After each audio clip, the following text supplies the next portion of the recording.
dia, senhores. Muito obrigado pela presença numa sexta-feira, não é? As pessoas estarem aqui entre nós para se aprimorar. Estamos todos nós trabalhando, fazendo a nossa parte. Hoje nós temos um assunto que se espalha, né? Risco sistêmico. Algumas pessoas ainda não compreenderam bem o que é o risco sistêmico e o não sistêmico, né? O que ele tem a ver com a concorrência. E aqui uma palavra que, embora pareça difícil, redução de juros. Há redução de juros, pelo menos em caráter oficial, dentro do sistema estrutural, nós temos visto a redução dos juros bancários. Juros bancários. Aqui, numa determinada ocasião, tive que discordar da juíza que fez assim: 8 é muito, 5 é pouco, eu dou 6. Ela resolveu um problema que os grandes técnicos não conseguem sequer chegar perto. Como é que se fixa taxa de juros, né? O pessoal ainda tem, para aqueles que gostam de português, né? Ainda temos aqui a Selic. Não, o Selic fixa uma taxa, tá bom, mas aí um conglomerado de circunstâncias. E antes que os senhores percam a oportunidade de cumprir com essa maravilhosa obrigação de se aprimorar, eu vou pedir que compõe a mesa o Dr. Flávio Maia Fernandes dos Santos.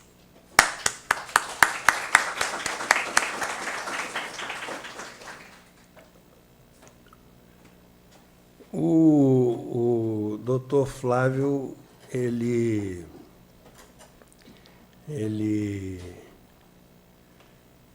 foi chefe do Banco Central do Brasil no estado mais difícil do Brasil.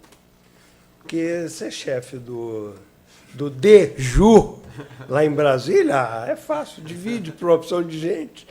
Não, mas ser chefe aqui no estado do Rio de Janeiro, eu olho assim para o doutor Flávio. Você foi também. Mas numa época mais romântica, em que nós não tínhamos... Mas para que ele não fique só, então nós vamos fazer o seguinte hoje, nós vamos... o antiquíssimo chefe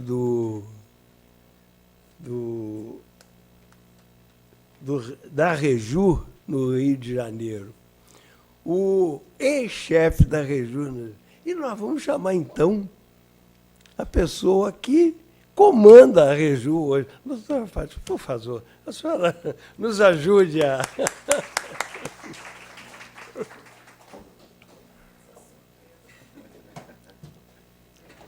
Por favor.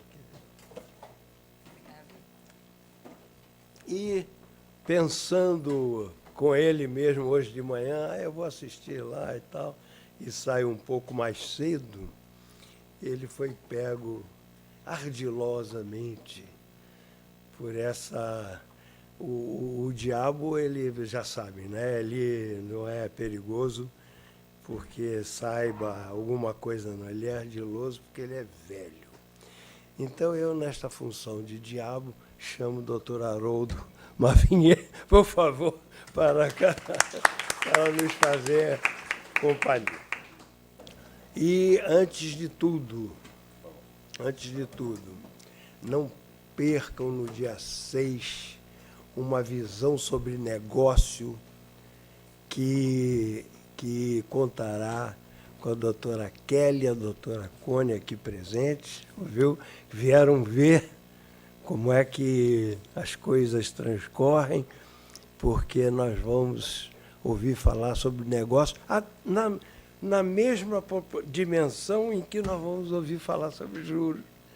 Não é porque a gente pensa que sabe as coisas, né? Quer dizer, a gente, não eu, né?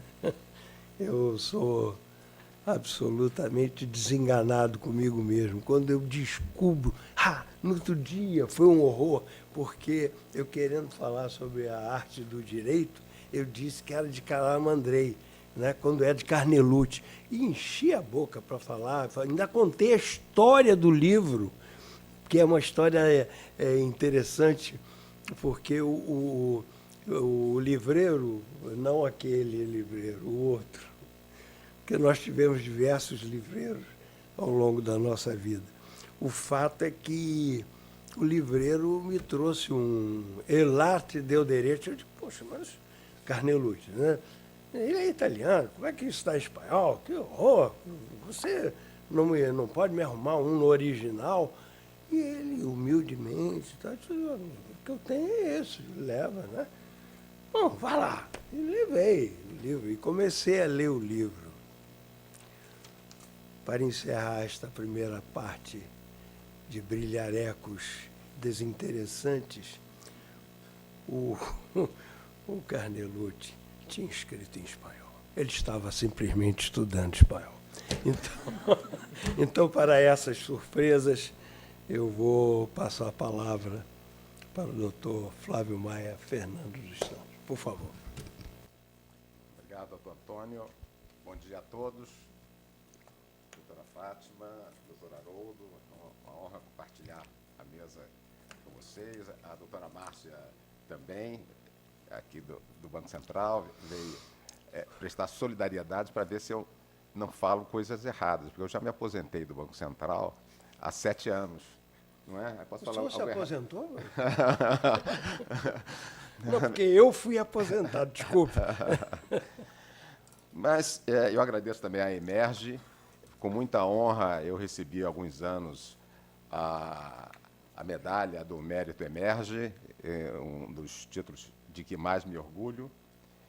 E, em vez de fazer aquela exposição tradicional mais formal, eu vou me permitir começar a fala lembrando o grande Afonso Arinos de Melo Franco. E aqui, você que gosta dessas historietas, quando entrei na faculdade de Direito, não vou dizer qual, porque eu tenho vergonha da faculdade de Direito, de que participei, porque se eu disser qual é a faculdade, vão saber a minha idade, porque eu me formei na UEG, não é? Então, antes de ser a UERJ, de sorte que... E no primeiro ano, tinha 18 anos, meu professor de Direito Constitucional era o Célio Borja, grande jurista, ministro supremo, grande tribuno, mas na outra turma, o professor era o Afonso Arinos de Melo Franco. E eu disse, bom, Afonso Arinos de Melo Franco é um mito, não é? Autor da lei que leva o nome dele, de 1951, a lei Afonso Arinos contra o racismo, autor do livro cujo título nos chama muita atenção, O Índio Brasileiro e a Revolução Francesa. Não é? Eu falei, eu tenho que assistir a uma aula do professor Afonso Arinos. Aí fui assistir a aula e Direito Constitucional. Ele pegou o Jornal do Brasil, que era o jornal, na época era impresso, né? Hoje é só na internet. Ele pegou o jornal, abriu, começou a ler o jornal e fazia uma ligação entre a matéria do jornal e o tema de Direito Constitucional. Então, ele deu uma aula lendo o Jornal do Brasil e comentando vis-à-vis o direito constitucional. Obviamente, não tem a pretensão de ser um Afonso Arinos, mas vou começar também lendo o jornal, se me permite. Aqui, Não só permito, Excelência, como eu também trouxe o... Temos os mesmos hábitos, então. E vou começar, eu vou falar por 2 temas que estão na manchete dos jornais. Esse aqui é esse mês, do dia 9 de outubro, segunda-feira. Tem aqui, projeto prevê participação do Tesouro em socorro a bancos. Vamos ver, isso aqui já é botei ali a manchete do dia 9 de outubro desse mês. E o assunto é atual e polêmico. Diz aqui a matéria: o Tesouro poderá ser acionado para socorrer instituições financeiras em dificuldades, algo vedado hoje pela Lei de Responsabilidade Fiscal. A possibilidade está prevista na revisão do marco legal usado pelo Banco Central para lidar com o problema dos bancos. Segundo o Valor apurou, o governo encaminha em breve ao Congresso projeto de lei instituindo novas regras. Bom, isso aqui saiu no dia 9 deste mês, 9 de outubro. No dia 11 de outubro, o Ilan, presidente do Banco Central, foi ao Congresso Nacional e já foi questionado sobre esse projeto. Aqui o professor... O Ilan respondeu a questionamento do senador Lindbergh Farias, PTRJ. Aspas, querem rasgar a lei de responsabilidade fiscal para socorrer bancos com dinheiro do contribuinte, disse Lindbergh, referindo-se ao artigo desse dispositivo legal que veda o uso de recursos públicos para sanear bancos. Então, o assunto é bastante polêmico, bastante atual, né? Então, vamos falar sobre isso. Por isso que nós escolhemos esse tema, porque o objetivo nosso aqui é menos dar uma palestra de ar professoral e mais debater com colegas especialistas e profissionais do direito em geral. Doutor Flávio, prometendo não interrompê-lo mais, até porque eu não poderia. É porque eu queria anunciar que Macaé está nos assistindo. Sim, lá temos lá pessoas que estão nos assistindo também para se aprimorar. Desculpe a interrupção, mas o município merece a nossa atenção. Muito obrigado. Bom, vou continuar a ler jornal, então. O outro assunto, são os dois assuntos. O outro assunto também está na primeira página do Valor Econômico, esse daqui de 21 de setembro, que é a questão de regulação impulsiona as fintechs, porque nós vamos falar de concorrência bancária e vamos falar das fintechs, que eu até uso a expressão que pode ser o Uber dos bancos, né? Vamos ver como isso vai funcionar. Eu chamo de Uber dos bancos, assim, numa visão bastante otimista, né? Embora ainda seja prematuro para a gente dizer isso. Bom, vamos, então, começar com essa questão. Por que o Banco Central fez um projeto de lei para tratar da questão da crise bancária, que ele chama, nesse projeto, chama a expressão resoluções para resolver, no sentido de findar, né, as instituições financeiras em dificuldade e prevê o aporte, heresia das heresias, com recursos públicos para salvar o sistema financeiro. Isso aqui é nitroglicerina pura no Congresso Nacional, né?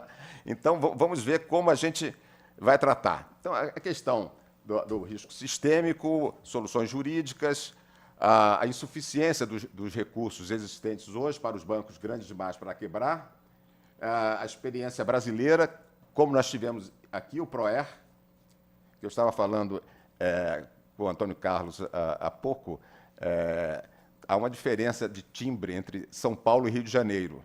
E eu, como estou morando há 13 anos em São Paulo, eu tenho um interruptor na minha cabeça que eu mudo. Lá eles chamam PROER. PROER. Aqui, bom, PROER, o PROES e o caso marca a experiência brasileira e as sugestões de lege ferenda, que é justamente esse anteprojeto, esse texto que está com o Banco Central, muito obrigado, e que vai, em breve, para o Congresso Nacional, já com a resistência, já com as críticas já postas, antes de o projeto chegar lá, não é? Bom, só para a gente... nós temos aqui quais as ferramentas atuais que temos aqui hoje no Brasil para resolver uma crise quando um banco entra em regime de insolvência ou em dificuldade financeira. Nós temos hoje regimes especiais, a intervenção, liquidação extrajudicial, o regime especial de administração temporária, que se fala por simplificação RAET, e a falência. E temos hoje ferramentas muito fortes, porque já há instrumento legal hoje para o Banco Central afastar a administração a uma instituição em dificuldade. O Banco Central pode intervir, pode liquidar, afastar a administração, a transferência compulsória do controle. Pode chegar, não, está em dificuldade, você vai vender, mas eu não quero, os controladores não quero, não, vai vender, né? É quase uma expropriação, mas é muito forte, já há uma previsão legal. Há algo inédito no direito brasileiro, que é a responsabilidade solidária dos controladores. Quer dizer, é uma área em que o controlador é solidariamente responsável, que é o banqueiro foge à regra geral, né, da limitação da responsabilidade do administrador, que é só responsável pelos atos em que agir com culpa, né, dolo ou culpa, a responsabilidade subjetiva. Aqui não. O controlador e a regra, quer dizer, o princípio desde do período do Renascimento, quando proliferaram as sociedades na Europa, a ideia é limitar a responsabilidade do investidor ao montante investido, não é? Aqui foge a esse princípio. É uma exigência legal hoje da responsabilidade solidária dos controladores e na área bancária também foi pioneira nessa questão da alienação do good bank. O que é isso? Agora, com o regime, temos aqui no Rio de Janeiro o caso Varig, né? Foi bastante emblemático, mas antes do caso Varig, já havia previsão, o Banco Central já fazia isso, afastar a parte boa da instituição para vendê-la como um ativo separado. Isso enfrenta uma resistência muito grande, porque se vê normalmente como sucessão. Sucessão fiscal, sucessão trabalhista. É assim, então. Não é? É assim, então, trabalhista, né? A sucessão por responsabilidade civil. E tivemos precedentes, né? O caso, depois, fora do sistema financeiro, acho que o mais emblemático foi o caso Varig, porque a Gol comprou ativos, depois sofreu ações, e ela disse, não, eu comprei só a good company, comprei só a parte boa, o ativo, e isso, pela experiência histórica, é a melhor solução, vender o ativo enquanto ele vale alguma coisa. Se persistir a responsabilidade, aquele ativo vai desvalorizar, vai deperecer, vai ser pior para todo mundo. E aqui, no caso Varig, foi bastante difícil. Aqui, o nosso querido amigo Ayub, que estava à frente do caso, ele realmente sofreu bastante com essa questão de separação. Mas o ponto que eu quero salientar aqui, que começou com os bancos, o setor financeiro que teve essa ideia primeira de separar logo o good bank, mas sofrendo também percalços, né, por todas as fontes. E qual a fonte financeira quando há um problema? No passado, já foram usados recursos do IOF, havia reserva financeira, e no presente, hoje, é o Fundo Garantidor de Crédito. Há um fundo, como nós sabemos, um percentual dos valores que o banco empresta vai para uma fração mínima para esse fundo, que garante atualmente até R$250 mil. Não vou passar rapidamente por essa.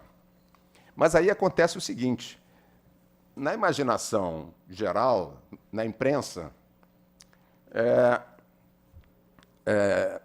a ideia é que não se pode socorrer os banqueiros.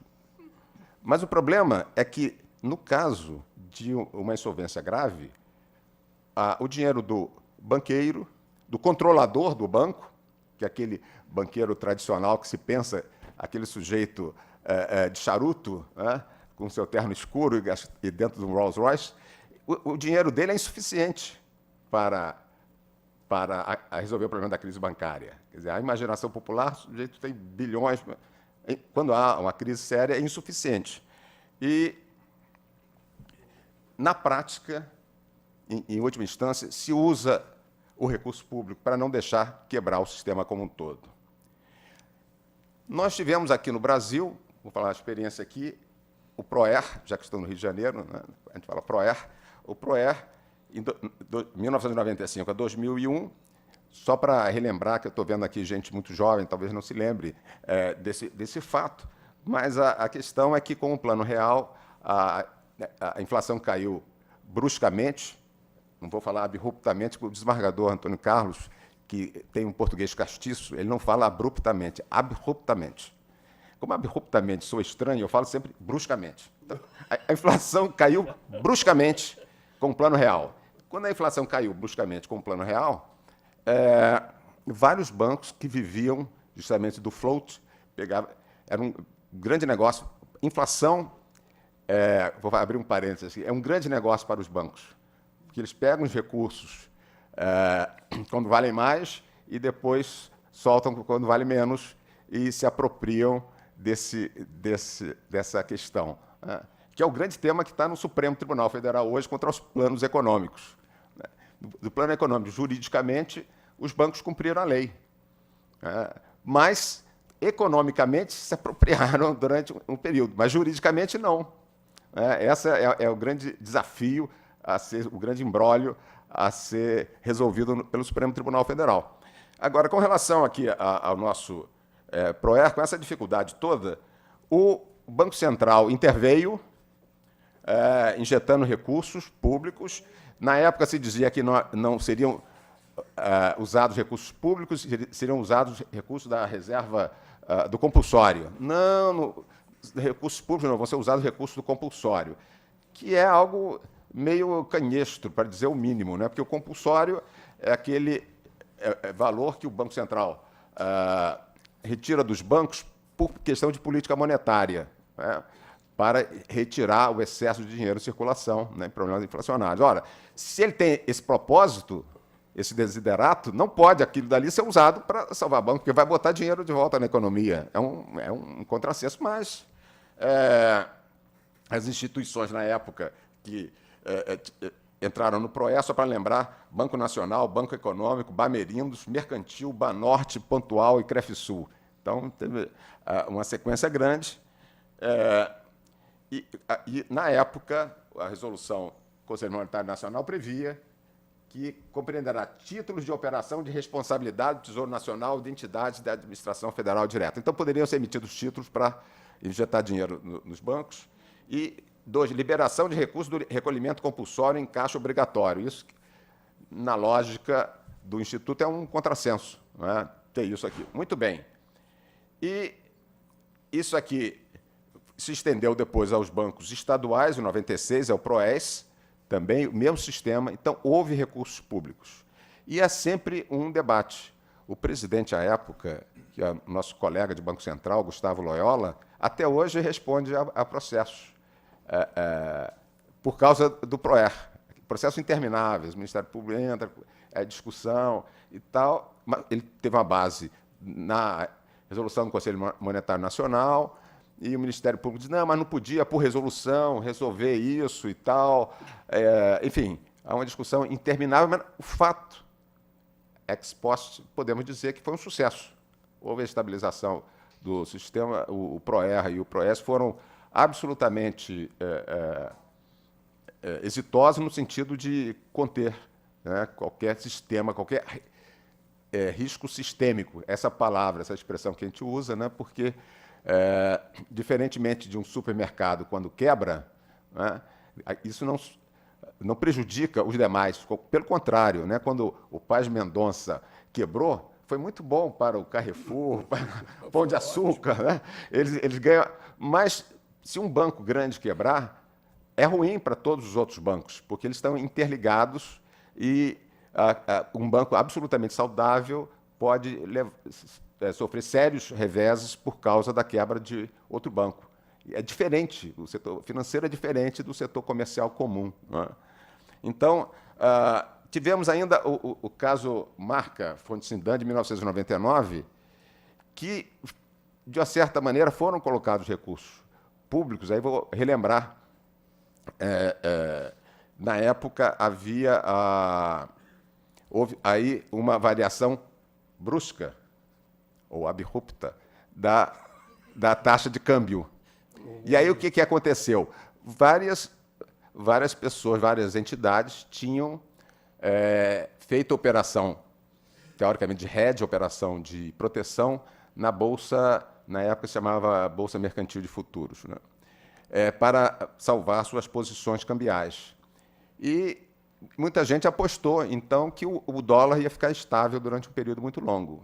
Quando houve o aumento brusco do dólar, iriam ficar inadimplentes, porque quando há variação na Bolsa, mesmo antes do fechamento, nessas operações, tem que chamar, o mercado tem que se atender ao que o mercado chama de chamada de margem, botar a garantia. Não é? Se o dólar hoje está, sei lá, 3,20, e eu tenho uma posição na Bolsa Futuro que eu ganharei se o dólar ficar a 3,20 até 3,30. Se o dólar passar bruscamente para R$4, a Bolsa vai me chamar, vai fazer a chamada de margem. Digo, você vai ter que botar recursos lá para garantir no vencimento o cumprimento da obrigação. Então, grosso modo, foi isso que aconteceu em 99. O que aconteceu? A instituição não tinha recursos para fazer. E coisa curiosa que a imprensa não noticiou, que a imprensa também fica tateando meio no escuro, né? Não percebeu? É que se não tivesse havido essa intervenção do Banco Central, quem ia quebrar era a Bolsa Mercantil de Futuros no Brasil. Ora, seria uma desmoralização para o país quebrar uma bolsa que era quem garantia as operações de hedge, de defesa de variação cambial. Seria um desastre para o país. E o que fez o Banco Central na época? O dólar, não me lembro mais, já estava a 2 e tanto, 2,80, grosso modo, não me lembro mais, e vendeu a 2,40. O Ministério Público disse, não, mas como o Banco Central vendeu a 2,40 quando já estava a 2,80? Foi um modo indireto de botar recursos para não quebrar a Bolsa, não o Banco Marca, não o Fonte-Sidan. E, na época, houve uma grande grita. Esse Catiola, que era o dono do Banco Marca, teve a informação privilegiada. Aí foi feita uma comissão de sindicância, eu fui presidente da comissão de sindicância, para apurar se alguém do Banco Central tinha levado dinheiro para dar informação privilegiada. Só isso já é meio um contrassenso. Se ele tivesse informação privilegiada, ele não tinha quebrado, né? Ele tinha feito a operação inversa. Mas, enfim, vamos fazer lá a sindicância e realmente ninguém do Banco Central tinha levado dinheiro ali. O que houve foi uma operação para salvar indiretamente a Bolsa Mercantil de Futuros. E até acho que já mencionei aqui, foi a grande glória da minha vida em termos de aparecer no Jornal Nacional. Eu fui entrevistado pela Zileide Silva. Ela disse, quem é que estava levando dinheiro do Banco Central? Eu falei, ninguém, nós apuramos e tal. Ela me fez várias perguntas e, no final, não foi ao ar. Foi a minha glória, não foi ao ar. Porque não é notícia. O jornalista queria sangue, dizendo, não, quem levou bola foi o diretor tal. Isso não é notícia, né? Não é notícia. Apareceu rapidamente, assim, a entrevista, que era o Hermínio Fraga, o presidente da época. Bom, isso é para dizer o seguinte, em situações drásticas, o Estado colocou dinheiro no PROER, colocou indiretamente dinheiro no caso Marca, porque se a cotação de mercado estava a 2,80, não podia comprar a 2,40, não fazia lógica econômica, não é?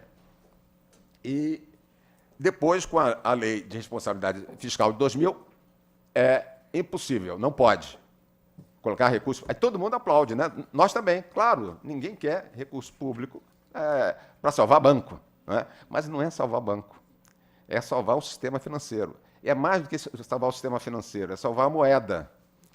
Porque a moeda, já tive a oportunidade de dizer aqui, que esse dinheiro que a gente tem aqui, esse que a gente tem na carteira, isso aqui representa 3% da moeda. A moeda, em termos econômicos, é aquilo que a gente pode usar para pagar as coisas, né? Numa linguagem bem simplória. Ora, o fundo de investimento que eu tenho no banco, que eu posso sacar hoje, sacar aqui no celular, isso é moeda. Eu vou comprar um carro hoje à tarde. Eu ponho aqui, saco o valor eu não sei se eu tenho tanto dinheiro assim, mas se eu saco, pelo menos a entrada, saco a entrada, não é? Saco a entrada do carro, então é moeda. O dinheiro que eu tenho investido em fundo, quem tem poupança, o dinheiro na poupança em fundo de liquidez diária, isso é moeda.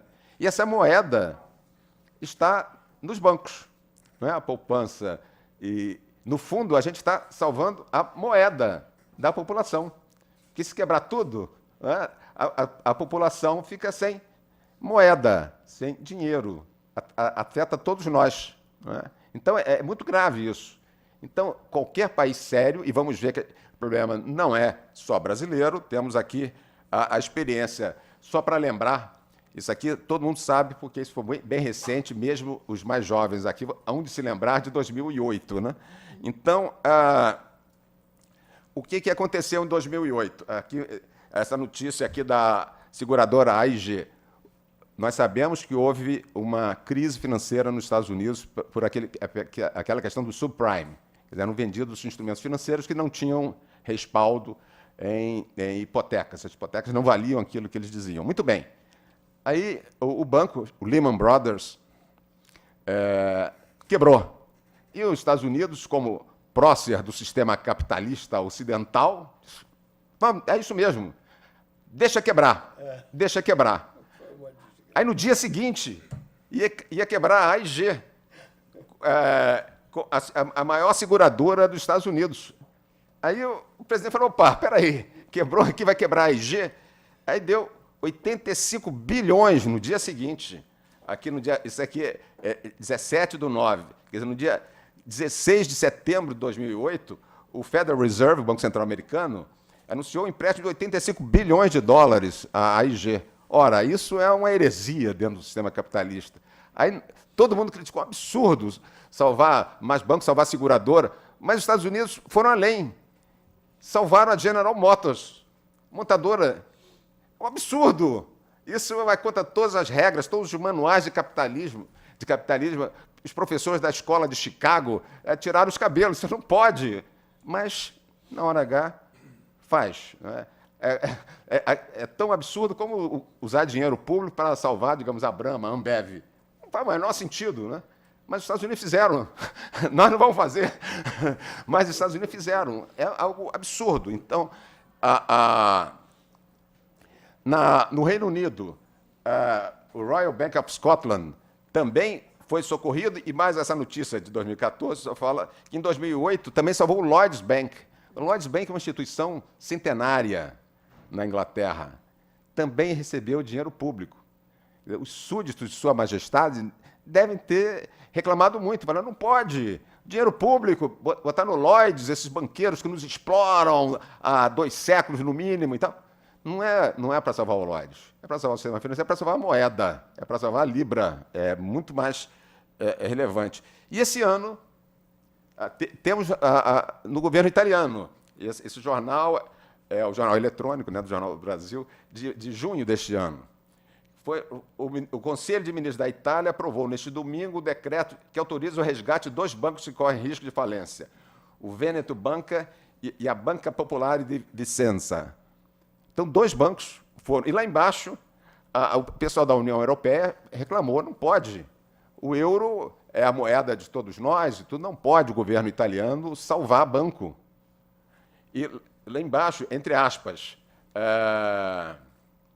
o Banco Central Europeu, constrangidamente, fez um press release. O governo utilizou as regras europeias da melhor maneira possível. Isso parece um jogador de futebol falando, né? Fizemos o nosso melhor. É um absurdo isso. Fizeram na hora H, o governo italiano fez para salvar. E depois salvou. Nós vimos aqui um dos bancos mais antigos da Itália, o Monte dei Paschi. A comissão aprovou 4,3 bilhões de euros. Além do Monte dei Paschi, introduziu o plano, o Padoan, um plano para salvar 2 cooperativas bancárias. Então, o que a gente aprende aqui disso aqui? Isso é uma experiência internacional.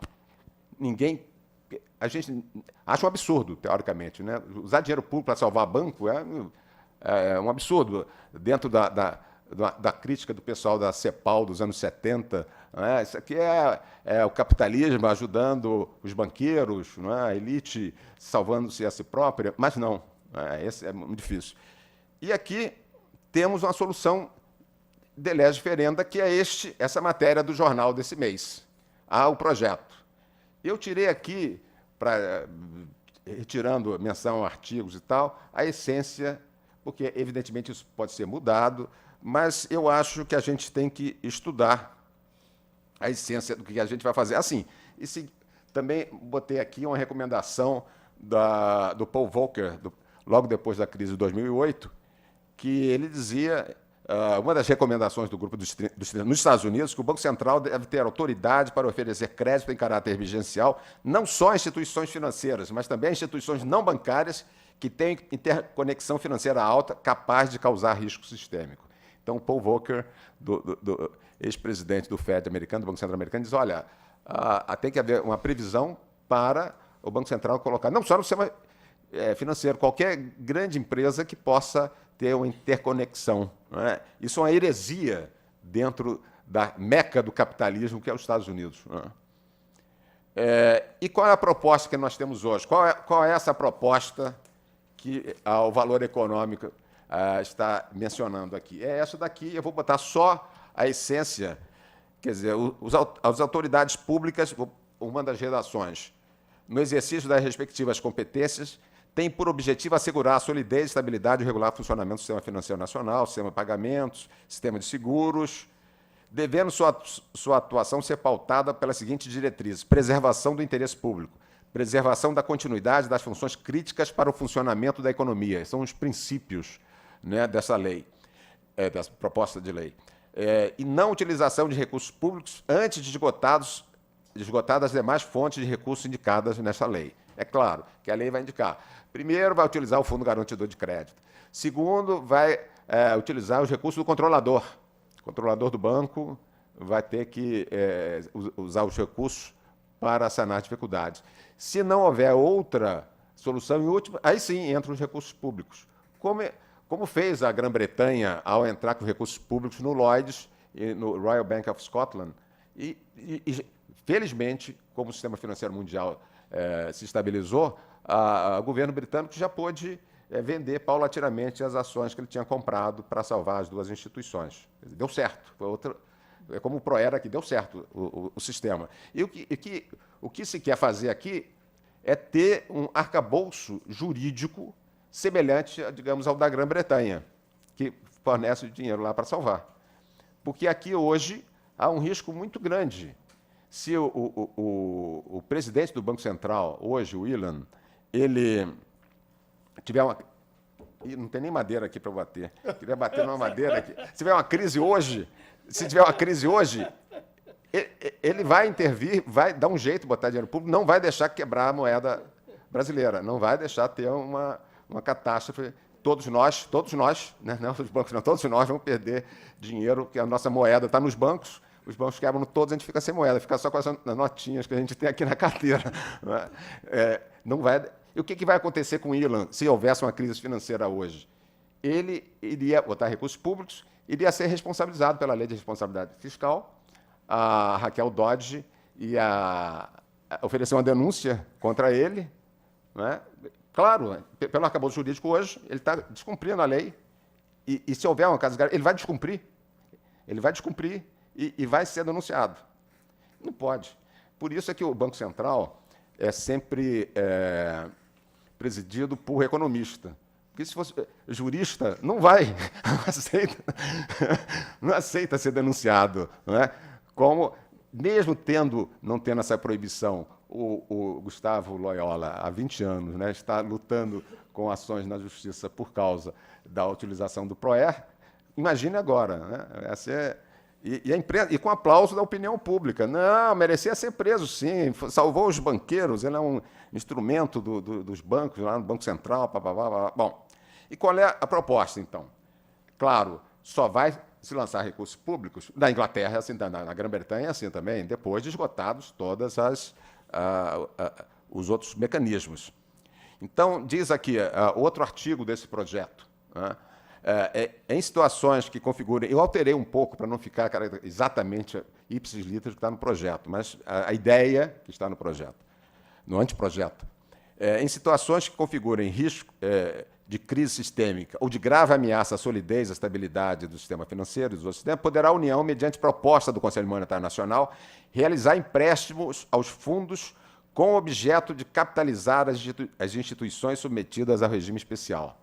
Então, há mecanismos mais sofisticados, que vai fazer empréstimo ao Fundo Garantidor de Crédito, aos outros fundos, e esses fundos irão aportar recursos para que não quebre o sistema.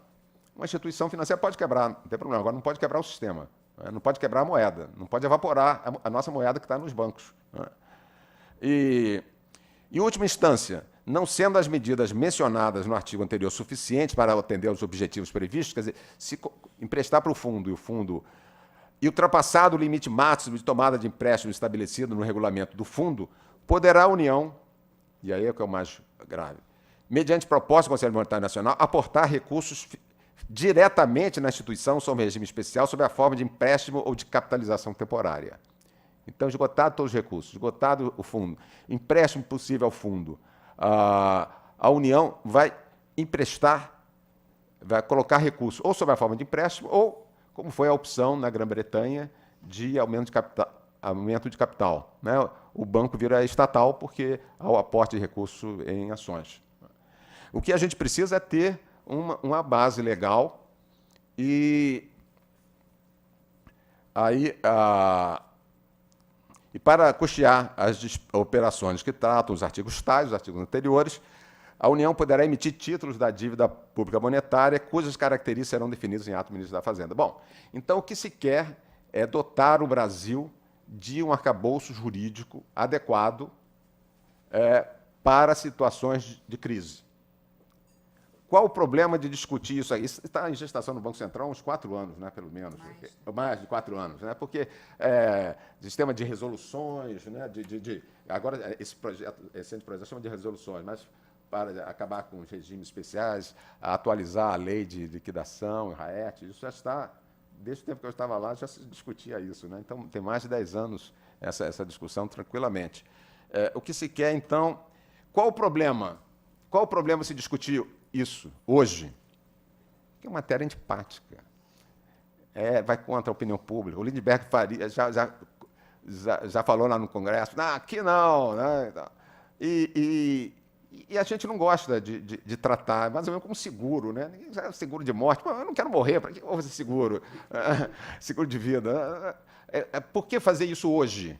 Aqui, essa parte, eu me permito citar novamente outra notícia. Saiu este mês da Christine Lagarde, que é a diretora-gerente do Fundo Monetário Internacional, que ela diz, concluiu na reunião internacional que os países devem aproveitar o período de bonança na economia mundial com aumento das perspectivas de crescimento do PIB global e do comércio para realizar reformas, principalmente no campo fiscal. Mas eu gostei da última mensagem dela. A mensagem que podemos dar é que, quando o sol está brilhando, precisamos consertar o telhado. A hora é agora, porque nós temos experiência recente no Brasil. O que acontece? Há uma crise, 2 dias depois sai uma medida provisória. O que a gente quer evitar é que haja uma situação, aí o mundo vem abaixo. O governo está... É pior ainda, né? E tal, fica uma tensão muito grande. Eu acho que a gente tem que cuidar, é muito sério isso, é a moeda que está em jogo, né? A estabilidade mínima de um país é ter uma moeda. De repente, se a nossa moeda for confiscada, não é? O que será de nós, não é? O que será do país? É um absurdo. O Ilan vai ser preso, mas não vai deixar o país. Ele é um guardião da moeda. Não, a autoridade monetária não pode fazer isso. Tem responsabilidade moral acima da responsabilidade prevista na lei complementar. É acima da lei complementar. Mas que ousadia minha dizer isso, hein? Desculpe, Antônio. Mas eu faço essa conclamação para chamar a atenção da necessidade de a gente apoiar e não se deixar levar pelo canto da sereia dos noticiários, né? E é engraçado que aqui, nesse próprio jornal aqui, o valor econômico, foi no Valor ou no Globo, ou acho que foi no Globo, que são entidades que apoiam a iniciativa privada, a economia e tal, mas o próprio jornalista já criticou subliminarmente o projeto. Salvar banqueiros, nem a imprensa entende bem isso, né? Então, eu faço essa exortação aqui, com todas as vênias aqui, já com habeas corpus preventivo. Bom, vamos passar agora ao segundo tema, a segunda notícia de jornal aqui, que está relacionado à questão da redução dos juros bancários no Brasil, que é unânime. Quem é contra a redução de juros bancários no Brasil aqui? Ninguém. É impossível, né? Todo mundo. Se a gente perguntar ao banqueiro, ele vai dizer, nós também, porque a gente vai emprestar mais, vai ganhar mais. No volume, é mais interessante os juros baixos para os bancos, né? Então, é unânime. Ninguém é contra juros altos, né? Bom, como vamos enfrentar essa questão dos juros? E eu quero dar ênfase, como está nessa notícia que eu enunciei no início, aumentar a concorrência, que é a concorrência e redução, para diminuir a taxa de juros no Brasil. E como é a taxa de juros formada? Nós temos, digamos, dois componentes na taxa de juros, quando a gente pega um empréstimo para comprar um automóvel. Basicamente, tem a taxa base da economia, associada à política monetária, que é no jargão do mercado, já fazendo a vênia aqui para o doutor Antônio Carlos, como é dito no jargão do mercado, a taxa Selic. Né? Então, a taxa Selic, assim, a taxa Selic. Fala, a Selic, não é o Selic que faz a taxa Selic. Muito bem. A taxa Selic. A taxa Selic, eu vou simplificar aqui, como nós sabemos, é a taxa básica da economia. Numa redução bem simplória, é a taxa pelo qual o próprio governo toma recursos da economia. Então, é o patamar, é o piso. Por quê? O banco não vai emprestar para nós abaixo da taxa Selic. Pela taxa Selic, ele empresta ao governo, não é? Que, teoricamente, eu já disse isso aqui uma vez, teoricamente, tem um risco de crédito maior do que o meu, por exemplo. Eu não acho, eu me acho mais sério do que o governo, né? Eu acho que eu honro meus compromissos financeiros todos.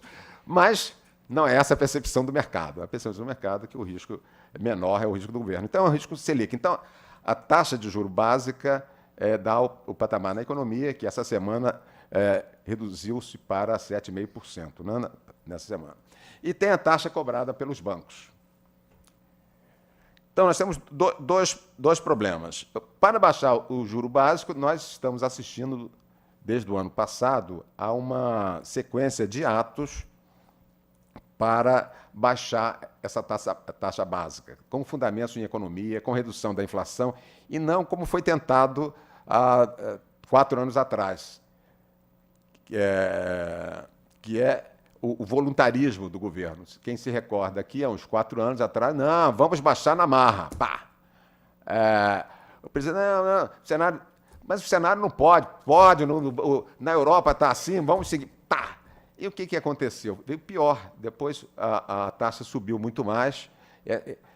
Esse ato de voluntarismo não funciona na economia, infelizmente, né? Porque era muito fácil. Eleger um governo, o governo chega lá, pumba, vamos abaixar a taxa de juros no Brasil. Pá! 2,5 Selic, o banco não pode cobrar, vamos tabelar, o banco não pode cobrar mais de 5% ao ano. Pá! Era muito simples. Infelizmente, não é simples assim. Não é? Nós vimos, como se diz em inglês, the hard way, apanhando. Não deu certo E agora tem que lembrar, porque realmente muitos aqui não eram nascidos, mas tem condição de estudar isso em política monetária. Em 1965, no regime militar, os militares resolveram também limitar a taxa de juros, tabelar a taxa de juros. Não podia. Não deu certo. Militar, então, regime, né, de força, o general disse, vamos baixar. Os bancos não podem cobrar mais de X%. Em 1965. Não deu certo. A economia engessa, outros mecanismos são feitos para cobrar a taxa de juros. Não é? É igual nos países árabes. Né? Segundo o Corão, não se pode cobrar taxa de juros. E aí, o que fazer? Aí, todos os empréstimos são feitos como se fosse um sistema de leasing, uma compra com posterior revenda. Né? Então, não tem saída. Né? Nem o Corão conseguiu segurar a taxa de juros, nem os militares, não é? Nem o regime voluntarista de 4 anos atrás. Então, a questão é bem complexa. Né? Com mil perdões, doutor, nem a Bíblia. Nem a Bíblia. A Bíblia. Exatamente. Pela Bíblia, nós temos a tradição cristã. Nós temos a tradição cristã. Para dizer que lucro não é pecado, demorou um pouco. E ainda há quem ache que seja pecado. Mas... Bom, então, a questão... Mas o que a gente vê na prática é que tem que ter credibilidade no comportamento fiscal do governo. Isso é básico. Quer dizer, o mercado... Se aquilo é o que a Selic, grosso modo, estou simplificando, não é bem assim, tem uma sofisticação, mas é o que o governo vai pagar para tomar dinheiro emprestado, os credores têm que acreditar que o governo vai conseguir pagar, não vai dar calote. Não é? E tem que olhar o que é o comportamento fiscal. O que é o comportamento fiscal? Aqui é no sentido de receitas e despesas, né? Não é fiscal no sentido de tributário. Aqui é fiscal no sentido de ter uma receita compatível com a despesa para não gerar o furo. Então, é importantíssima essa credibilidade do bom comportamento fiscal. E nós estamos assistindo agora a essa questão. Né? A economia está sendo posta dentro dessa linha de tentar o ajuste fiscal, mas temos problemas políticos aqui, alguém puxa de lá, alguém puxa de cá, e a aposentadoria, a reforma da Previdência é algo super polêmico, porque é algo que vai explodir, mas como equalizar isso sem criar injustiças, sem ferir direitos adquiridos, é uma situação complexa. Né? Mas, enfim, tem que ser atendido. E a questão dos juros bancários, que é a questão da segunda notícia que eu quero comentar aqui, à la Afonso Arinos, né? Que é a questão do spread bancário. Que o spread é o jargão de mercado, perdoe-se aqui o anglicismo, mas é consagrado no mercado, que é a diferença entre a taxa de captação e a taxa de empréstimo do banco. E o que temos aqui nesse meio? Nós temos aqui esse gráfico aqui, é só para ilustrar aquela curva lá de cima. Agora, de tanto lidar com economista, já estou com jargão de economista. Aquela curva lá de cima a Selic, é o spread no Brasil, que é um dos mais altos do mundo. Os bancos dizem que não é bem assim. É interessante a gente ver o debate sobre esse tema na Fiesp e na Febraban. Né? O pessoal da Fiesp diz, olha,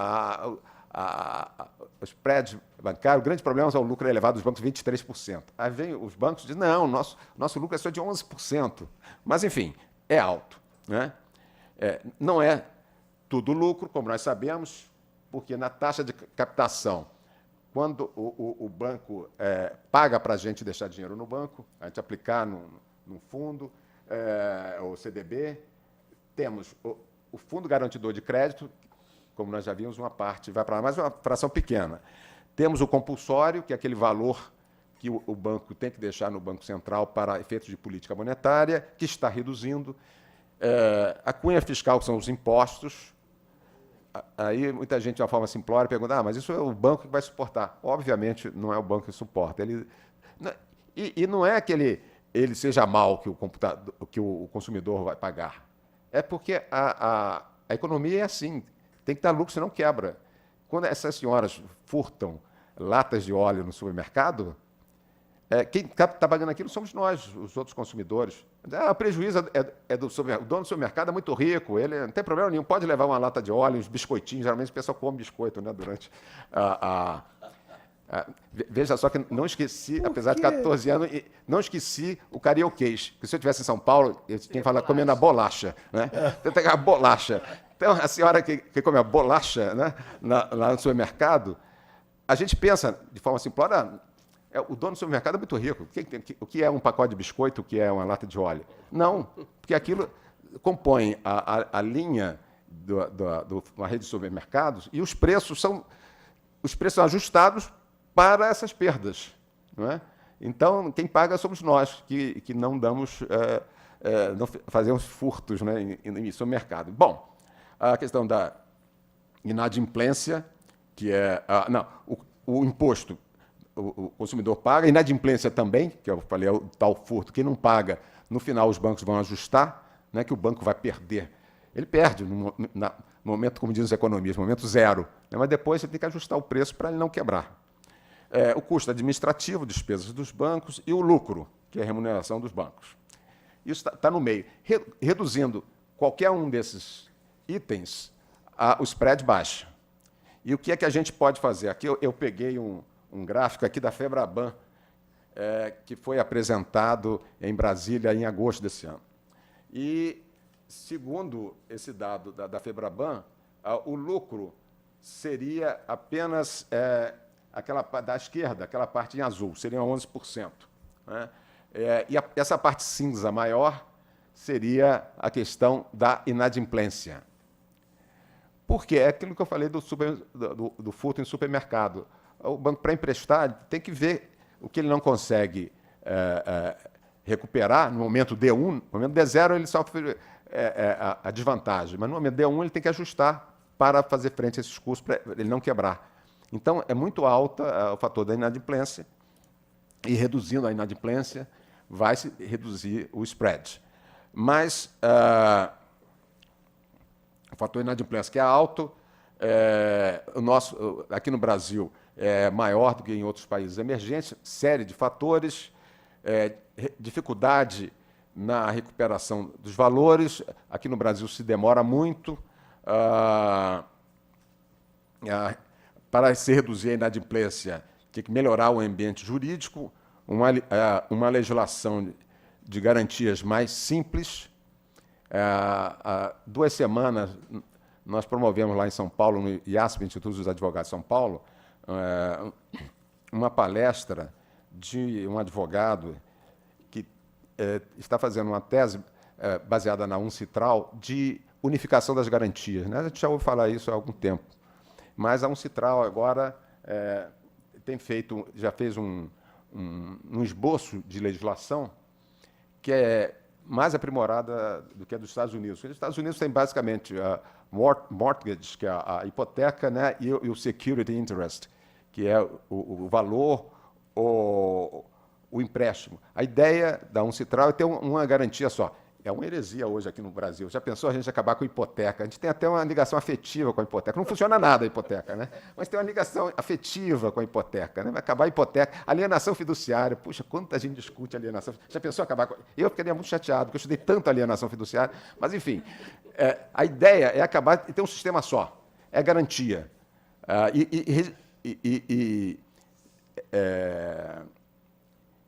Eu estou dizendo isso de diferença, isso aqui vai demorar muito. Né? Isso aqui é só para a gente, por lazer intelectual, né?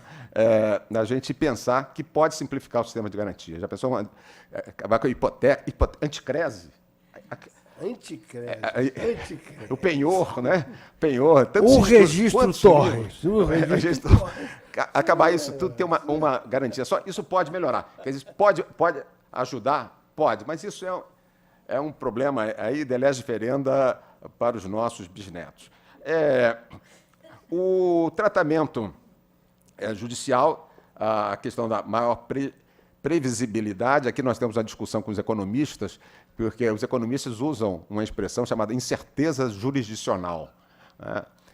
O que significa incerteza jurisdicional, traduzindo do economês para a linguagem jurídica?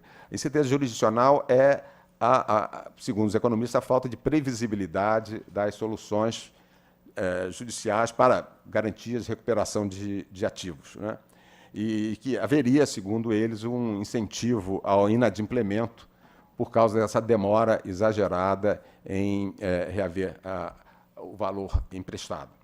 E aqui o ponto que eu acho mais... Quer dizer, o ponto central vai ser a concorrência para diminuir as... Mas básico, e que tem sido atacado, é a questão de informação. Ao aumentar o nível de informação do consumidor, do tomador, da sociedade em geral, para que haja uma concorrência. Eu vou mostrar mais adiante um slide com um quadro que está no site do Banco Central. Isso aqui eu já disse, o tabelamento de juros não deu certo. Aqui, para quem não, a maioria daqui não era nascida em 1965, mas pode ler no livro do José Júlio Sena, Política Monetária, ele explicando com mais detalhe como foi essa tentativa de tabelar os juros, né? Tinha o CIP, Conselho Interministerial de Preços, que tabelava todos os preços de bens e consumos no supermercado, e o Banco Central tabelava os juros do banco. Não deu certo. O voluntarismo governamental, que eu já mencionei até aqui numa palestra anterior, que é 1/3 do sistema financeiro hoje no Brasil é público. Então, quem é o nosso maior banqueiro? É a União Federal.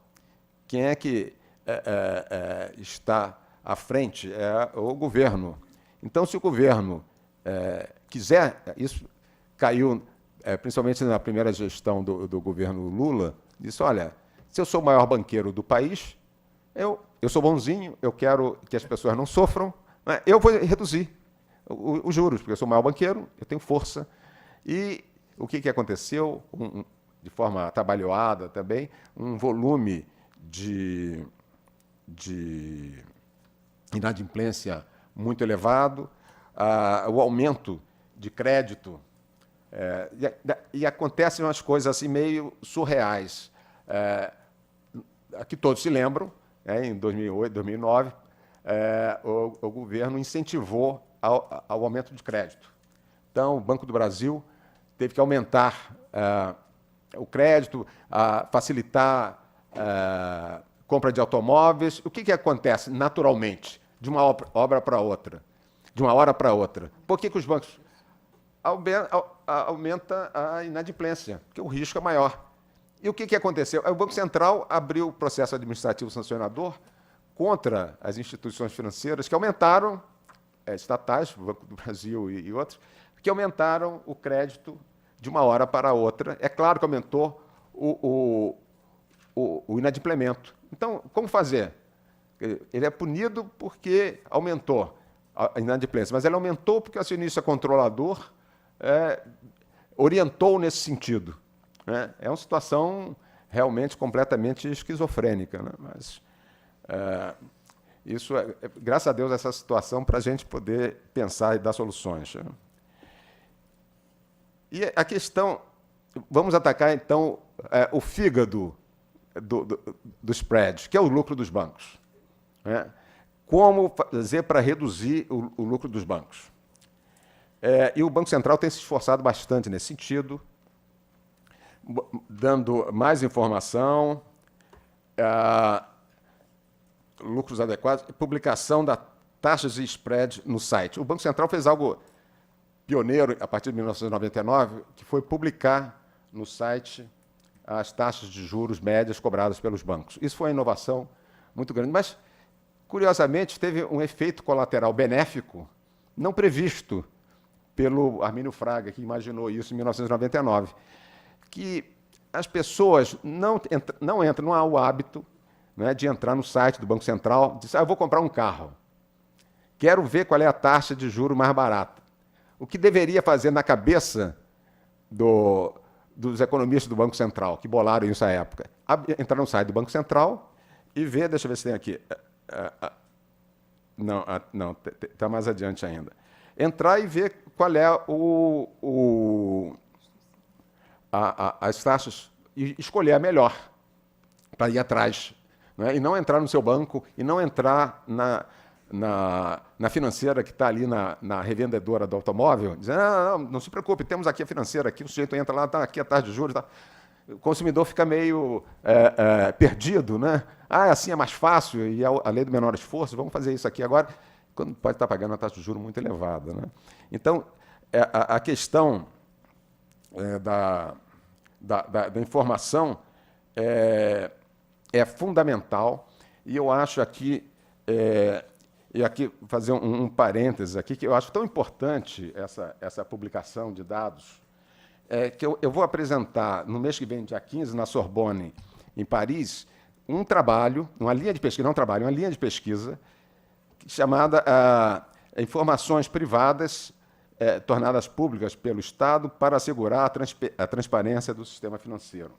Por que isso? O pessoal lá da Sorbonne está pensando em algo bastante interessante. Com o avanço da internet e o acesso às informações, eles até usam uma imagem muito interessante. Houve um aumento uma alteração de paradigma. Eles fazem uma simetria com a física, que é a física de Ptolomeu, depois de Newton, de Einstein. São saltos qualitativos de tal ordem.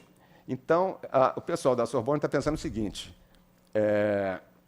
nós temos um outro modo de se relacionar com o governo.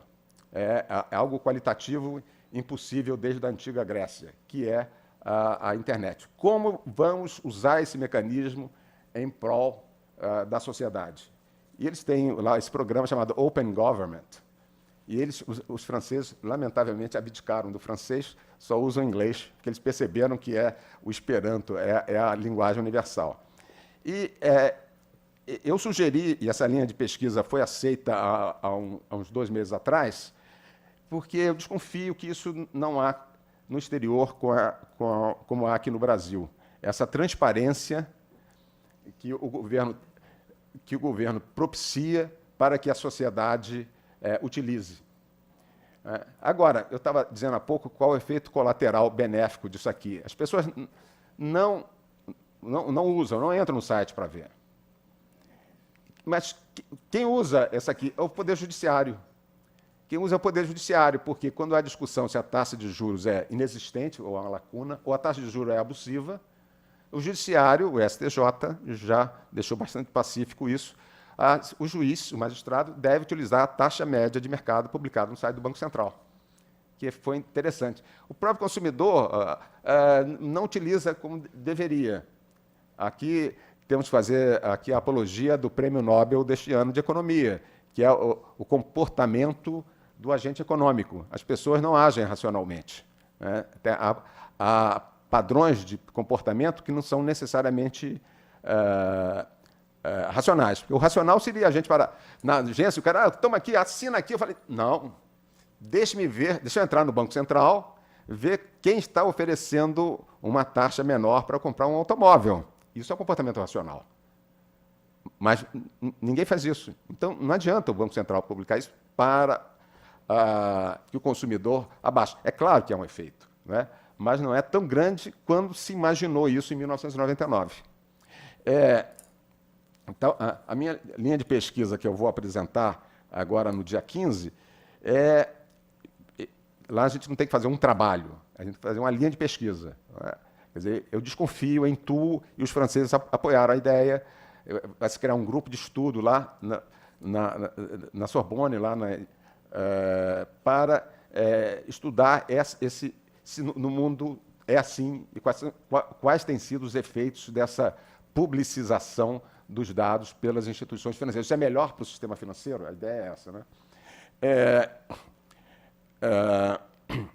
A publicação, o Programa de Educação Financeira do Banco Central. Isso foi o último ato do presidente Lula, com todo louvor, né? A gente tem que louvar o presidente Lula nessa sua iniciativa de criar o Programa de Educação Financeira. Foi o último ato dele, no dia 31 de dezembro, quando estava saindo. E criou essa Estratégia Nacional de Educação Financeira, porque isso é básico para resolver não só o problema de juros. Se toda a sociedade estiver atenta, pode fiscalizar os abusos. Mas o problema do superendividamento não são necessariamente os juros altos. É a falta de informação da sua capacidade financeira. O banco pode cobrar 0 de juro, pode emprestar a custo 0. E as pessoas vão se superendividar. A geladeira custa 1.000 em 10 prestações de 100, sem juro nenhum. Custa 1.000. O que acontece? A pessoa vai pegar essa geladeira, depois vai pegar um automóvel sem juro nenhum, e aquilo depois não cabe no seu salário. Então, o superendividamento não é necessariamente resultante dos juros altos. Os juros altos pioram o sistema, mas não é a causa fundamental do superendividamento, não é a questão. É a questão de educação financeira, né? É algo comportamental, é mais complicado e o Banco Central está atacando isso através desse sistema de educação financeira. Também tem o SET, o custo econômico total, que as instituições publicavam as taxas de juros, mas depois você tinha lá uma taxa de abertura de crédito, taxa não sei o que lá. A resolução do Conselho Monetário Internacional disse, não, vamos equalizar essa informação.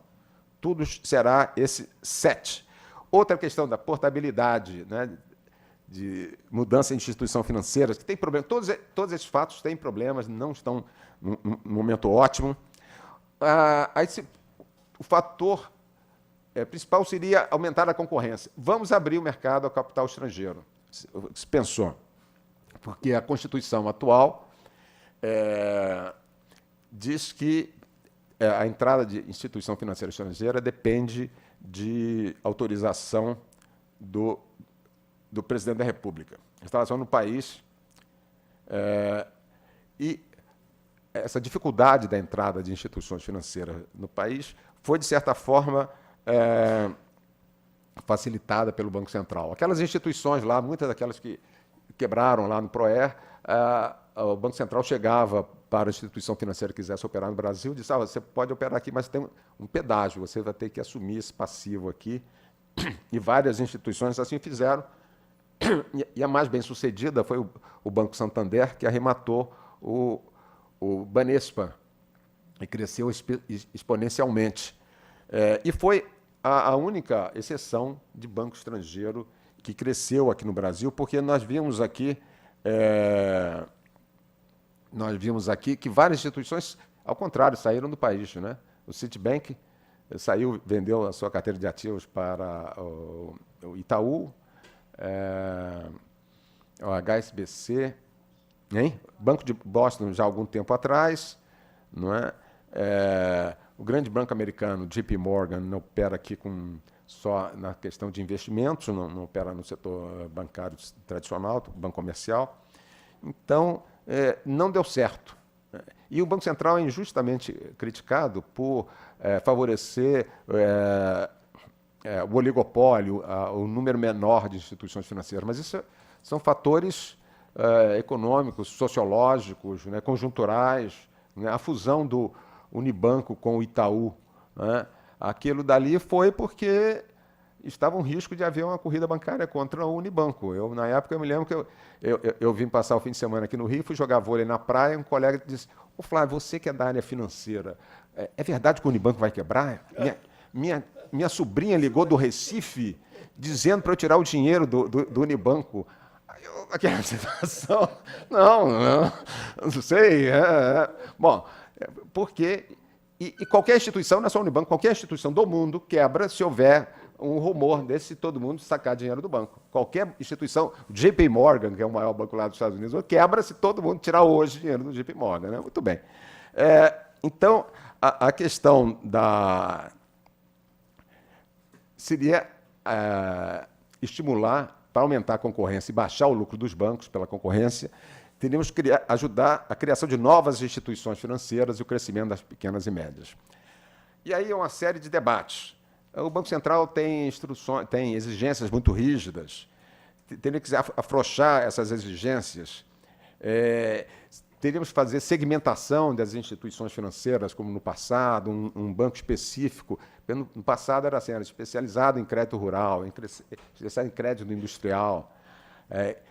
Um banco era especializado em desconto de duplicata, o Banco Brasileiro de Descontos, né? Virou Bradesco. Então, havia uma especialização que acabou. Será que se é o caso de voltar? Alguns saudosistas, em debate lá no nosso Instituto de Advogados de São Paulo, alguns disseram, não, temos que voltar a essa época. Eu faço mais fé nesse outro modelo, que é esse daqui, da regulação, a outra matéria de jornal aqui, porque o que diz aqui? As novas empresas financeiras de tecnologia, fintechs, dedicadas ao crédito, passarão a ser oficialmente reconhecidas pelo Banco Central, tá, manchete? A expectativa é que essa chancela ajude a estimular o setor e a concorrência do mercado de crédito altamente concentrado no país. Então, o jornal, a manchete, está dizendo, olha, a nossa esperança é aumentar a concorrência, não voltando ao passado, com bancos especializados e tal, porque o mercado está muito... Mas criando empresas de plataforma eletrônica que possam... E aí surge o Banco Central e, em 30 de agosto de 2017, divulga uma minuta de resolução. Está em audiência pública hoje até o dia 17 de novembro. Por isso que eu falei com o Antônio Carlos, falei, temos que fazer essa nossa fala antes do dia 17 de novembro, para que todos possam ajudar a reduzir os juros bancários no Brasil. Não é? Todos nós aqui podemos dar sugestões, está aberta a sugestões, a minuta está no site do Banco Central, e está aberta a sugestão para ver se está adequada. E várias críticas já têm sido publicadas. Uns mais radicais disseram, não, isso não vai dar certo, os bancos não vão deixar, eles vão comprar todas as fintechs, não vai sobrar... Não tem braço para isso, né? Sempre tem um pessoal aí criativo, né? A garotada aí que já nasceu com a internet, bastante criativa, está entrando no mercado. E aqui, a proposta do Banco Central, eu vou botar aqui para que nós todos possamos ajudar a melhorar, não só criticando, mas todos nós podemos nos tornar banqueiros, por incrível que pareça. Até 50 mil, nós podemos entrar nesse sistema. Vamos ver como é que é o sistema para nós nos tornar banqueiros. É claro que tem gente que tem preconceito ideológico, né? Jamais, eu sempre critiquei os banqueiros, como é que eu próprio me tornar banqueiro? Não dá, né? Mas, enfim, qual é a proposta do Banco Central? Vamos regular, porque, na prática, o mercado é muito rápido, as pessoas são muito rápidas. Já há algumas, mas que estão atuando como correspondente bancário. Estão naquela área cinzenta da irregularidade, né? Concorrente bancário de bancos existentes, estão atuando em plataforma eletrônica. Aí os bancos querem mais agilidade, o Banco do Brasil faz uma propaganda, não, você pode entrar na concessionária bancária, puxa o seu celular, põe no aplicativo do Banco do Brasil, ele vai dizer sua taxa na hora para você comprar o veículo. Quer dizer, já as instituições estão se mexendo para atuar nessa área de plataforma eletrônica. Mas, aqui só para fazer o merchandising do Banco Central, que eu já me aposentei do Banco Central, mas sempre faço merchandising do Banco Central, né? Aqui para o Banco Central, até o dia 17 de novembro, está no site, todos podem fazer as suas sugestões de aprimoramento dessa proposta de norma. Assim, o que eu disse aqui no início, esse aqui é o site lá do Banco Central, né?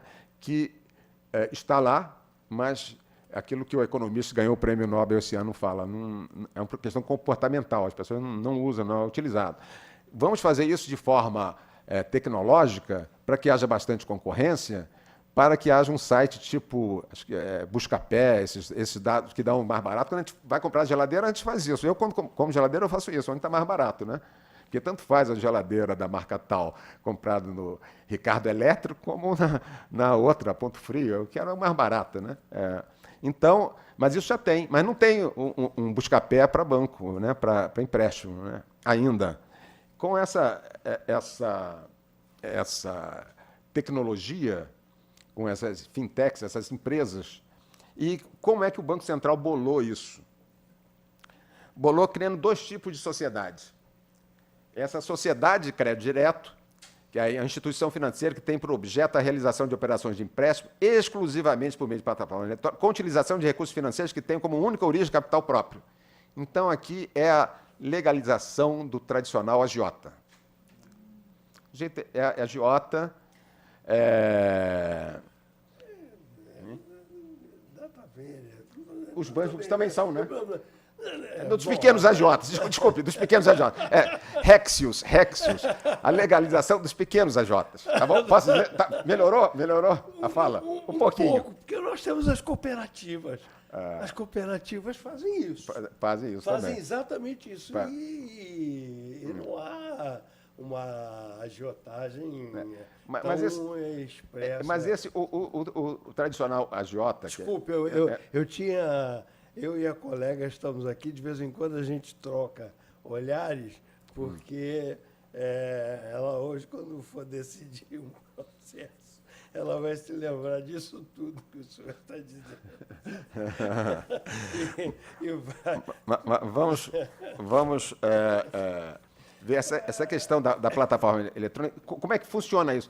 Veja, eu vou dizer aqui a proposta do Banco Central. Como está em audiência pública, todos nós podemos dar palpite, entra no site, dá palpite, dizendo, não acho isso, tem que haver mais um tipo de sociedade, enfim, o limite tem que ser menor. Como é que o Banco Central imaginou isso daí? Uma sociedade, por isso que eu disse que o AJ pequeno, empresta de recurso próprio. Desculpe, eu fui obrigado a intervir porque eu funciono, quero me ver livre, mas não consigo. Eu funciono na Magicred, que é a nossa cooperativa. Sim. E a nossa cooperativa, ela tem um problema seríssimo, porque ela é conservadora. Ela só aplica em títulos absolutamente confiáveis. Ou seja, ninguém fica rico, ninguém... quando o resultado final da cooperativa dos magistrados é invariavelmente aproveitado pela própria cooperativa, porque senão dá R$20, R$30 para cada associado. Então,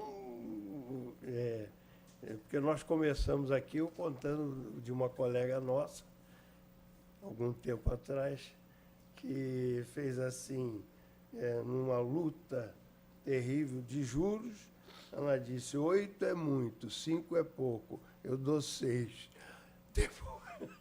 Nós estamos vendo aqui que para fixar uma taxa de juros é preciso um trabalho de engenharia. É complicadíssimo.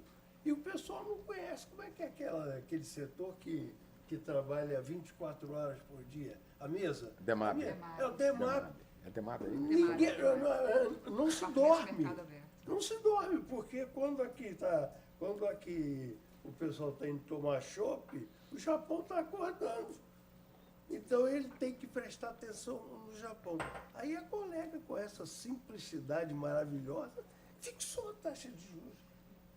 Quer dizer, tá bem, quem sabe ela não quer aproveitar a ocasião e dar essa... E dar criticar. Ela pode entrar e criticar até dia 17 de novembro. Lembra que até 17 de novembro, Não sei. E vamos ver, então, essa primeira ideia do Banco Central é a pessoa emprestar, seria uma sociedade anônima, emprestar recursos próprios. Ela não pode captar do público. Por isso que eu disse que vai ser o pequeno agiota e o capital mínimo de 1 milhão.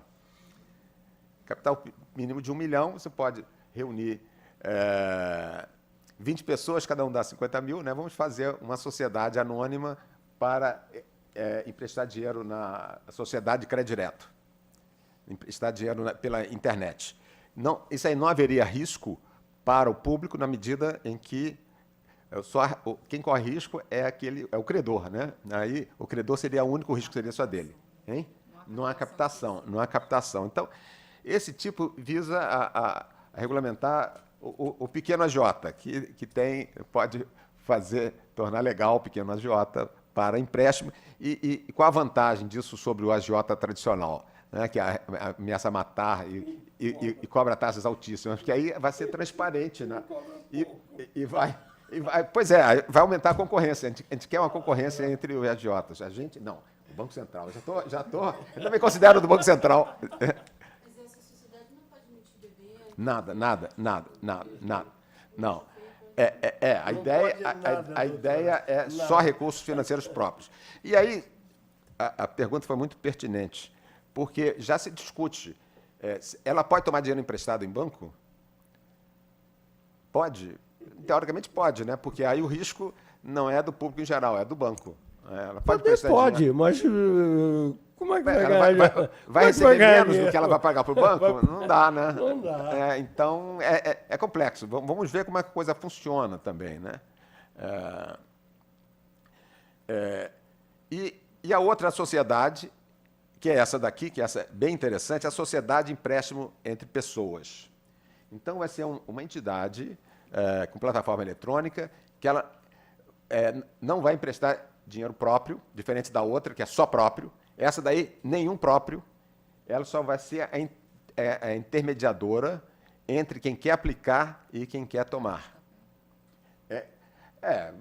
Pode ser. Então, digamos, eu tenho, sei lá, 10 mil reais. Eu vou para o banco, o gerente diz, tem um fundo aqui maravilhoso. Ele tem seguido aqui, olha só, o CDI, ele acompanha 70% do CDI, é maravilhoso.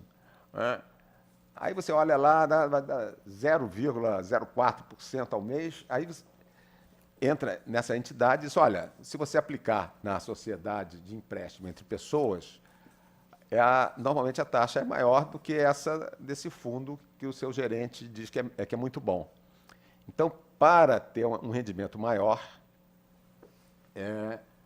vamos fazer isso. Você aplica os seus 10 mil aqui, esse dinheiro vai ser tomado por outra pessoa que vai entrar, que precisa de 10 mil, mais ou menos como site de namoro, né?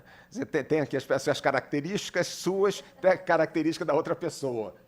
Tem aqui. É assim, Tá bom. é assim. Bom, eu nunca entrei, né? Olha lá. Não me comprometo. Mas esse site, a ideia é justamente fazer com que a própria pessoa saiba sentir na pele o problema do banqueiro. Por isso que por essa daí todos nós podemos ser banqueiros. Né? A gente vai ganhar dinheiro no empréstimo a outras pessoas, sociedade empréstimo a outra pessoa. Então eu vou colocar 10 mil, aí o site vai ter lá um sistema de cadastro, tem uns clientes aqui com bom nível de cadastro, um cadastro bom, que pode tomar os seus 10 mil reais. E se essa pessoa B, A põe os 10 mil, se a pessoa B que tomou não pagar, o risco é de A. Esse é o problema. Aí é sentir na pele o problema do banqueiro. O intermediário, ele só assessora, no máximo, pode cobrar, pode a previsão. Aqui, além de realizar, o parágrafo 1º desse artigo 6º aqui, a CEP é a instituição financeira que tem por objeto a realização de operações de empréstimo de pessoas por meio de plataforma eletrônica. Parágrafo 1º. Além de realizar as operações mencionadas no caput, a CEP pode prestar apenas o seguinte serviço. Ela pode fazer uma análise de crédito para clientes e terceiros. Você chega lá... Serviço. Hein? É um serviço. Vai cobrar por isso. Vai cobrar por isso. Não há dúvida. Ela vai cobrar, mas será facultativo. Você pode cobrar. Análise de crédito, 10 mil reais eu vou investir, mas eu quero que você faça análise de crédito da pessoa B. Essa pessoa B que aparece aí, que vai tomar o meu dinheiro, eu quero saber quem é essa pessoa B, que é a análise de crédito para clientes terceiros. Cobrança relativa às operações mencionadas, pode cobrar uma taxa, é típico corretor, né? Cobra uma comissão, né? Pela junção das duas partes.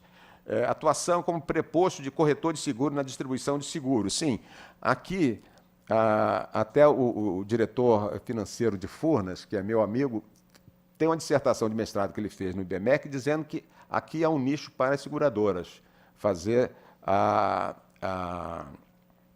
um seguro de crédito, que isso pode ser desenvolvido. Ele mostrou lá, naquelas fórmulas matemáticas, lá que é um bom negócio para segurar. Não sei, os seguradores têm que analisar. Pode ser que seja um bom negócio, você paga um seguro, né? Não sei. Só o mercado dirá se é vantajoso ou não. E quarto, a questão da emissão de moeda eletrônica nos termos da regulamentação em vigor. Aqui, moeda eletrônica não é necessariamente a moeda virtual, não é a Bitcoin. A moeda eletrônica é aquela que tem uma base em plataforma eletrônica, que poderá ser... Hein? Escritural, exatamente. A pergunta inevitável que não quer calar, sim. Publicidade também? Eles podem ganhar com publicidade esses sites? Como o Mercado Livre, da vida que ganha? Não sei. É uma boa sugestão. Faça essa sugestão no Banco Central. É uma boa ideia. Não, a ideia é uma boa sugestão. Por que não? O marketing, ele... Comerciantes, Sem dúvida. Nós já começamos o nosso trabalho do dia 6 agora. Pois é. Não, é uma ideia. Até o dia 17 de novembro, pode lançar essa ideia. Eu tenho um grupo na UFRJ que puxa as perguntas que me interessou muito, que chama CEDTEC, Centro de Estudos de Tecnologia, né? Lá da faculdade. Então, aí eu já comecei a ver. Então, aqui É uma ideia aqui dessa. Deixa eu ver se até anotei, já tem algumas críticas no site, que eu anotei aqui. Algumas críticas. Eu entrei o site do Banco Central, já publica também as críticas que se tem recebido até agora. E aqui, uma pergunta. Alguém disse, não deveria tomar empréstimo bancário. Parece ser verdade, mas eu acho que não pode permitir, porque na prática será inviável, né? Proibir cessão de empréstimo da sociedade entre pessoas, entre particulares. Pode ceder o crédito depois? Você pode ceder esse crédito? Em princípio, sim. Estamos no âmbito do direito privado, você pode ceder seu crédito. Eu chego lá, ponho 10 mil lá, depois cedo para outra pessoa. Também, a sociedade de crédito e de empréstimo entre pessoas pode ser também uma sociedade de crédito direto? Pode ser o mesmo controlador? São perguntas que estão surgindo já. E o Banco Central prevê a forma de sociedade anônima. Aí muita gente já disse, mas por que sociedade anônima? Porque a instituição financeira tem que ser sociedade anônima, mas deveria ser mais flexível. São entidades menores, poderia ser uma limitada. Por que sociedade limitada? E outra crítica que fizeram aqui, porque como essa sociedade é uma mera intermediária, quando o devedor pagar, ela tem que passar imediatamente para o investidor, o que emprestou. Aí, muita gente já está criticando, uma crítica boa essa, a cirurgia, que diz após o pagamento. O que é após o pagamento? Após pode ser um dia, né? Pode ser um mês. Né? O Banco Central tem que apertar mais. E a faixa de inadimplência, ela tem que ter uma margem, evidentemente. Quando é que você considera inadimplência irreversível? Também tem isso, e tem aqui a questão de...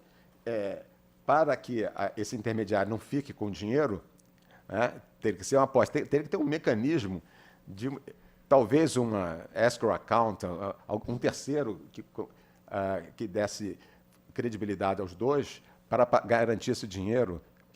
Esse corre o risco. Você põe lá 10, o seu devedor paga e ela não me passa o dinheiro. Isso é um risco, a crítica a isso daqui. E aqui o limite máximo é R$50 mil para você aplicar aqui nessa, salvo se a pessoa for um investidor qualificado de acordo com as regras da CVM. Aqui está uma referência cruzada do Banco Central à CVM, para um investidor qualificado. Hein? Quem tem recurso aplicado em mercados com valores superiores a R$1 milhão, então, que é hoje, atualmente, isso é dado pela CVM. Quer dizer, investidor qualificado, quem tem mais de R$1 milhão aplicado no mercado, pode aplicar aqui nessa sociedade de empréstimo entre pessoas mais de 50 mil. Por que 50 mil, meu caro? Pois é, por que 50 mil e não 100 mil? Aberto a críticas. Foi um limite. Para debate, o caso está em debate. Eu estou dizendo isso porque, no final da década de 70, dois advogados do Banco Central do Brasil, um mais velho e teimoso e menos competente, um bem jovem e tal. Eles resolveram fazer o seguinte: nós vamos estudar isso a fundo. Inclusive, a grande dificuldade era o swamp e tal, mas isso é outro problema. O fato é que o Banco Central do Brasil tem lá o seu manual das normas internas. Pois é. Manual das normas internas. Duas coisinhas. Manual das normas internas. Elas não são tão internas assim, porque o mercado tem que obedecê-las. Começa por aí. E segundo, nós começamos, era assim, um negócio assim, um pouco menor. Nós começamos, era todo dia. Aquilo tinha que ser atualizado todo dia. E o advogado mais velho, né, empurrou para o mais novo, disse: olha, você que é mais novo, e eu, o mais novo, disse: você que é mais experiente. Vai fazer essa atualização. Resultado prático: jogamos. Eu e ele éramos esses personagens. Jogamos fora o MNI porque ele não valia de absolutamente nada. nós, A senhora faz isso, não faz? Hoje tem um sistema. hoje doutor Dancar, nós temos que ser mais tolerantes com os não advogados. Com os não... Advogados não, desculpe, com os não operadores do direito. Quem não é da sacrossanta área de operação do direito, muitas vezes foi bem intencionado isso. Foi feito lá pelo pessoal da parte de administração, de OIM, Organização e Métodos. Era uma confusão essa legislação toda, vamos consolidá-la. A ideia era... Revogavam-se coisas irrevogáveis. Aliás, aí logo depois veio a nossa Constituição Cidadã, lá com o artigo 193, né?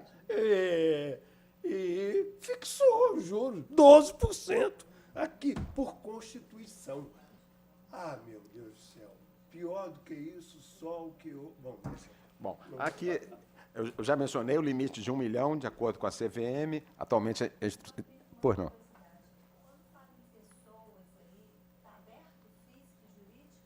Não, aqui tem que ser uma pessoa jurídica sob a forma de sociedade anônima. Essa é uma das críticas.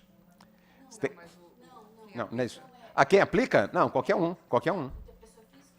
Pessoa física ou jurídica. Prestando, pode. Não há problema.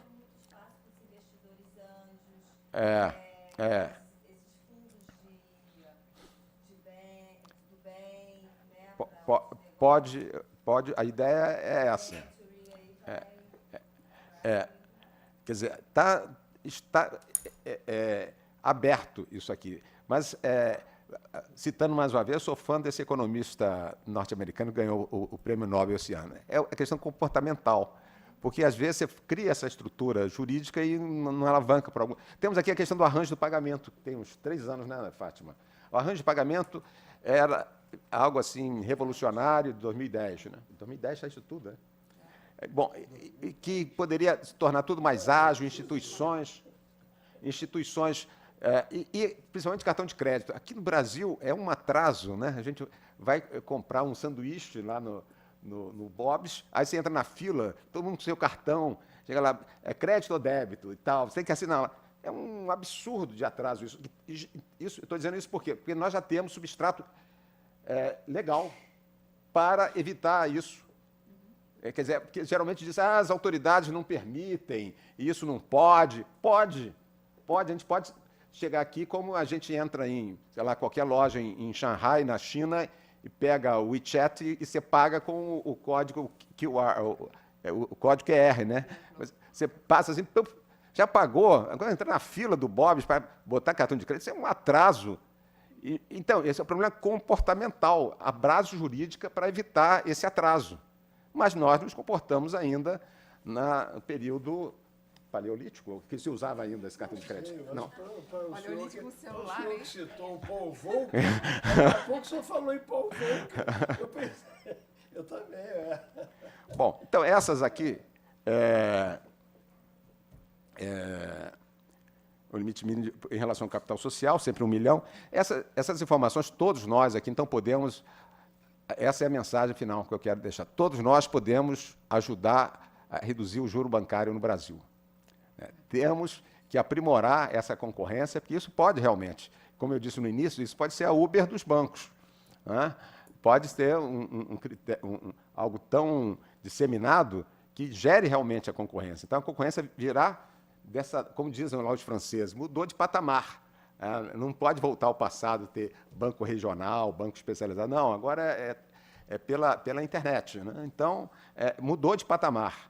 E esse patamar pode, sim, reduzir os juros no Brasil. E com essas 2 notícias aqui, eu fecho o jornal e agradeço a paciência de todos. Obrigado. Muito obrigado, doutor Flávio, mais uma vez, que é nosso colaborador aqui há diversos anos, e ele fica obrigado, então, a nos explicar o que ele vai fazer em Paris, além de caminhar à beira do Sena, para comprar aqueles livros lá antigos, no buquinista. Eles chamam buquinista, viu? Não, chamam? Chama buquinista. Eu não me lembro disso, não. Mas Vejam os senhores o que é o expositor, né? Eu queria ouvir os dois colegas do Banco Central, queria ouvir a minha colega sobre... que não queria ouvir a dupla Kelly e Cone, quando diz assim Kelly e Cone, parece que vão cantar, né? Quer dizer, porque O nome ficou bonito, ela já ficou bonito, né? A Kelly Cone. Mas o fato é que o expositor não me deixou falar nem sobre a Sermilho 24. Aliás, eu não vi a Sermilho 24 uma vezinha ali. Não, mas essa lei altera também essa 24. Completamente. Não, essa lei que está... mas eu foquei só na questão... De lege ferenda. Na questão de recursos públicos, porque a grande questão polêmica é essa, né? Mas o fato é que eu tenho motivos diversos para me orgulhar de conduzir esse fórum, que já tem... Agora já vamos nos aproximando de 15 anos. Não sei, eles deviam expulsar, né? Em especial o desembargador velho. Eu já fiz a minha parte, já me aposentei. Não tenho culpa, colega. Eu não... Quer dizer, já fiz...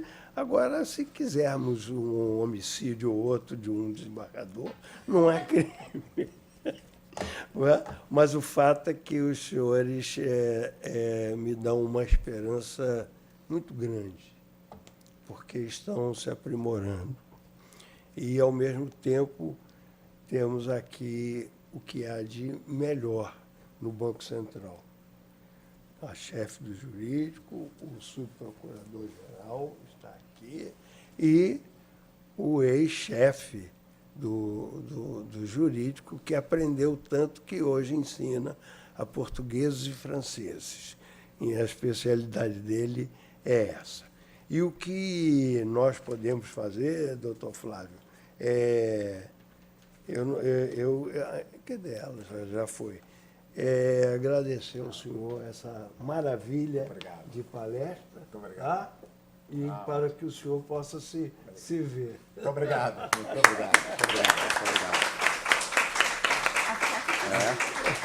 Vou pedir à doutora Fátima que receba também a prova de que a senhora esteve aqui. Aí o doutor Hudson não precisa ficar preocupado. Tá, pode deixar, mas ele nunca ficaria. E ao meu colega, viu, aqui está a sua prova, viu, de que esteve aqui com a gente. Eu espero que em breve o doutor Flávio traga essas notícias de Paris. E no dia 6 nós vamos aprender muito sobre negócio.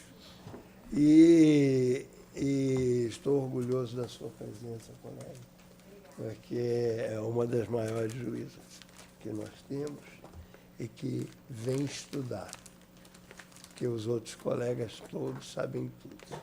Não é? Que maravilha. Muito obrigado a todos pela presença.